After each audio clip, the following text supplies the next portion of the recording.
So I'm going to start by talking a little bit about Charles and his background growing up. So Charles grew up in Litchfield, Connecticut. He was raised by his father, and his mother passed away when he was a teenager.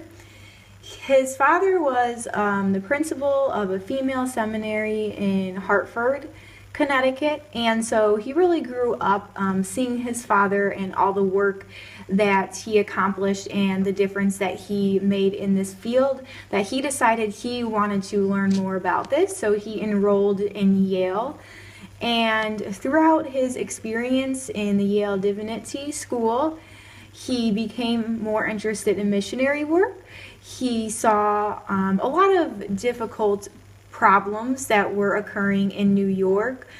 So there were a lot of immigrants that came over to New York, and because of that, the neighborhoods were very crowded, and a lot of children were unfortunately on the streets. Some families were homeless, they had no place to go, and so Charles wanted to make a difference during this time, and so he began directing 5 Points Mission. It was one of the poorest neighborhoods in New York, and him and Reverend Lewis M. Peace were really inspired at this time to make a change for these families and at-risk children. So he decided he wanted to focus on helping children because he saw that children had their whole lives ahead of them, and that even though these children were facing a difficult time in their lives where they were on the streets, some of them going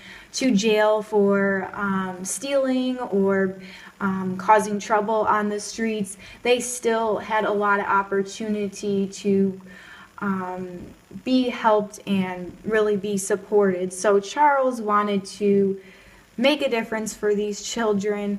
So he sought out to look at different resources for these children and kind of took the time to think about what he could do at that moment in time to make a difference for these children.